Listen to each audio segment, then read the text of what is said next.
if you could listen as a collective consciousness to 30 days of good news about your economy, it would become a global reality. You don't have to wait for them to figure that out. It can become a personal reality, you see. You don't have to wait for anyone to figure out. You don't have to wait for the manifestation that you've been observing to improve before your mood improves. In fact, that's backwards of what deliberate creation is. If you can figure out how to improve your mood, your improved mood will put you in a vibrational resonance with the broader point of view. And when your personal point of attraction harmonizes with the point of view of the source within you, you have a point of attraction that is so powerful, nothing can keep it from being. But if you let your point of attraction get separated from that larger view, there's not enough action in the world. You cannot buck your own current, you see. So now we're going to start at the beginning of this just briefly. We know you've heard it from us, but in light of what you just heard us say, now we're going to rework that into the picture that you've been hearing before. So you were source energy before you came into these physical bodies, and the larger part of you still is source energy. Now, many of you want to say, blah, blah, blah, blah, blah. I don't care about that part of me. I don't even remember that part of me. Don't talk to me about that part of me. And we say, we have to talk to you about that part of you because that's your source. That's your power. That's your clarity. That's your wellness. That's your energy stream. And you want that to be your point of attraction. If you're running around in this physical body and your point of attraction is just based upon the stuff you think all day, you're in deep doo-doo. Because you watch CNN. You listen to people complaining. You watch the evidence. When you let reality as it stands be the dominant reason that you're offering the vibrations that you are, well, then what happens is you launch rockets all day long, but you don't allow yourself to become the manifested receiver of those rockets. And so life just gets harder and harder, and you just get ornerier and ornerier. But when you understand that every rocket that you launch causes the larger part of you to become more, and it is your unequivocal desire to become a vibrational match to that energy, are you getting what we're saying? We're going to start over because we really want you to hear this. So you were source energy before you came into this physical body. Yeah, you know. And the larger part of you still remains source energy. All right, we'll accept that, Abraham. And here you are physically focused, mixing it up. Now, we're not for a moment implying that as you are physically focused that you're leaving behind all of that source energy. In fact, in the beginning, you don't leave it behind. In the beginning, you are that source energy. Your parents and those who surround you sort of grind it out of you over time as they encourage you or force you to face reality. But that larger part of you remains to some degree, always, no matter how much you pinch it off by facing reality. So, we'll start again. You were source energy before you came into this physical body, and the larger part of you still remains as this non-physical source energy. So here you are in this physical body, sifting and sorting through the contrast and coming to greater clarity about the things that you prefer, launching these rockets of desire, and the source within you becoming each one of these new requests so that there is a vibrational version of you always in existence, a vibrational version of you that is your guiding feeling. It is your guiding light, a vibrational version of you that if you will decide that you will seek resonance, if you will seek residence, if you will seek alignment with that, we think it would be a wonderful thing if you could sort of start at the base of your understanding and make a new decision that you want to attract to your manifestation from your broader inner being, source energy, in the vortex point of attraction. Yes? Thank you. I've been loving these shares earlier. I could relate to so many of the people and their topics. And like, oh, I have that question. Oh, there's the answer, there's the answer, there's the answer. And in such Abraham way, that's just the way it is. But it's co-creating at its best. Yes. So I find myself, lately I've been going into the vortex very frequently. I have a morning practice where that's the first thing I do every day is I anchor myself in my vortex. And I find myself erupting in such joy, tearful joy that I actually cry. And when I leave the vortex into my day, I'm just head over heels in love. And a couple of byproducts of this. The end of last year, I decided, I've been so focused on creating a life to be happy. I said, why don't I just be happy with the life I have today? And I just started doing things to be happy. And I used to be so driven and so focused on creating a business, creating an empire, having a mission and focusing on it. And now all I want to do is play. I go to a sporting goods store, and I've never been much of an athlete. I want to do everything that's in the sporting goods store. I want to kayak, I want to camp, I want to go mountain climbing. I want everything. And I find myself just wanting to play. And I find myself a little uneasy with that because shouldn't I have the goals? And shouldn't I have... Isn't playing a goal? Well, I had a feeling you were going to say that because my goal is just to be in joy. I go into the supermarket and the woman says, why are you happy? And I said, just because I choose to be happy. Here's the thing that is the basis of everything that you're saying. Most people who are wanting to set goals think that the setting of a goal and the holding to the goal and the consistent reciting of the goal and the not letting go of the goal is what deliberate creating is, where creation occurs through the deciphering of life and the exploration of contrast and the launching of the rocket, which is actually the setting of the goal. So the vortex is the holder of all of the goals that you've set and has integrated each and every one of them into the expansive, evolved, vibrational being that you are. So when your attitude is one of playful, joyful, making peace with life as it is, now you're doing the step 3 part that allows the manifestation of all of that.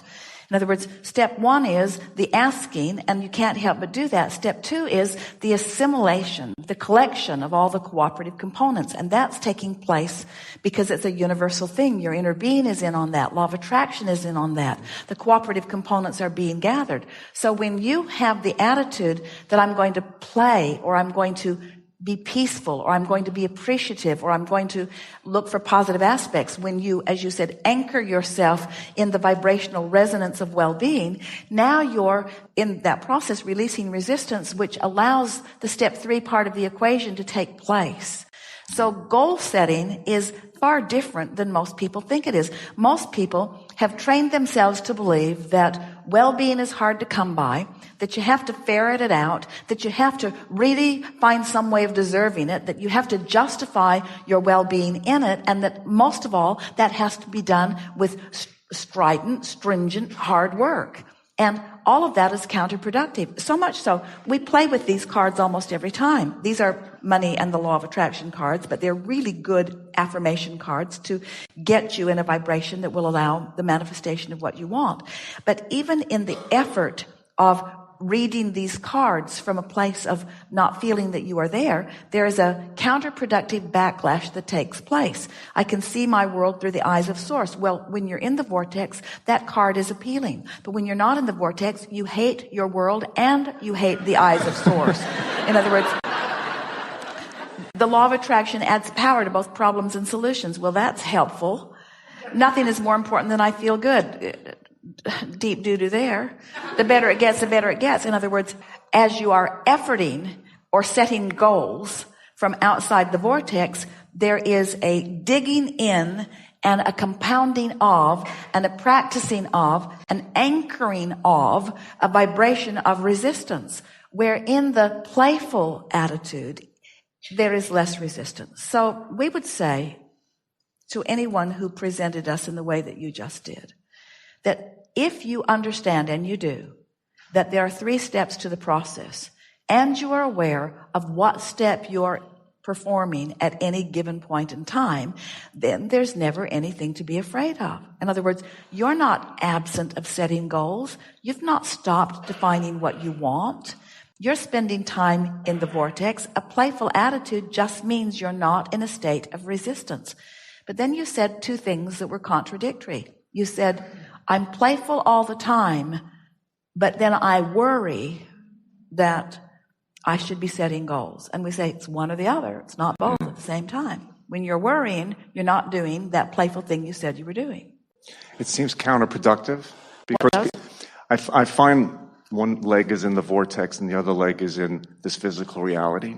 And it's like, well, what am I going to do? And then it's like, then the goals seem to come up because I don't have a plan today. Wait a minute. When you say you don't have a plan, you mean you don't know how it's going to be, where it's going to be, when it's going to be, who it's going to be with. Exactly. But are you telling us that you don't know what you want? I really don't have any goals right now. Wait. By saying I don't have any goals, so you don't care about being happy? Well, oh yeah, I've got that I have goal. the emotional goals, yeah. You don't, well, I have emotional goals. Okay.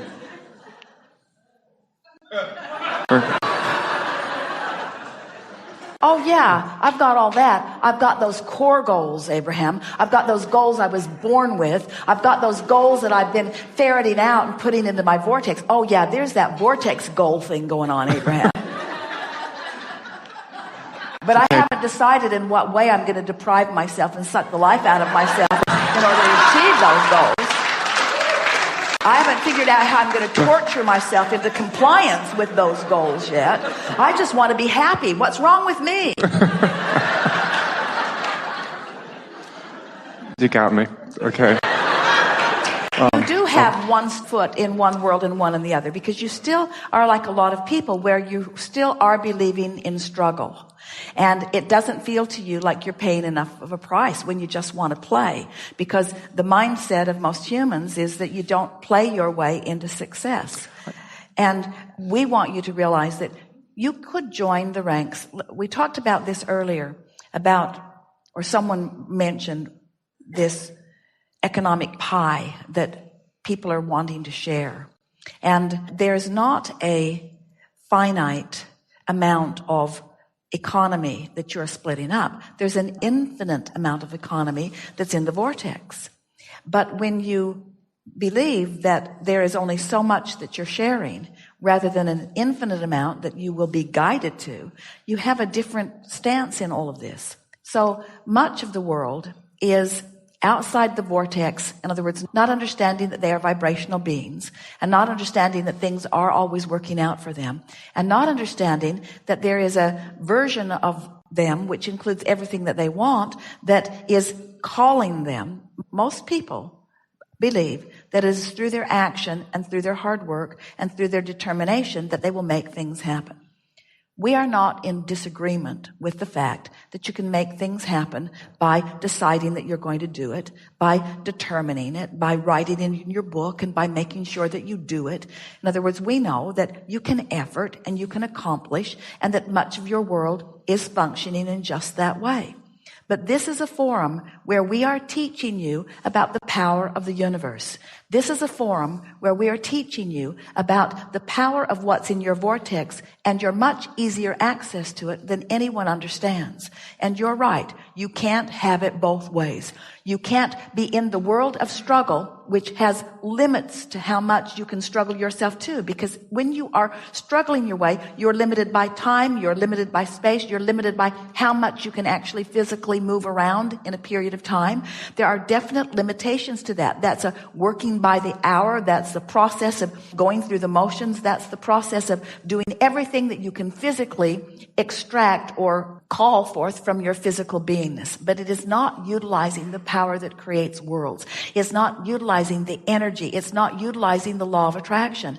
And that's why so many people are discouraged and so many people are tired, because they're efforting, bucking their own current. So when we talk to you about the vortex, when we talk to you about energy, when we talk to you about emotions, when we talk to you about alignment and resonance, we're talking about doing the work that matters most first, and that is aligning with that energy and thereby becoming the cooperative component to the things that you've already put there. And things begin to move in your favor that require no effort. It just requires being flexible enough that you can move in the direction of what's calling you in the strongest way. That's what true inspiration is. That's what divine intervention is.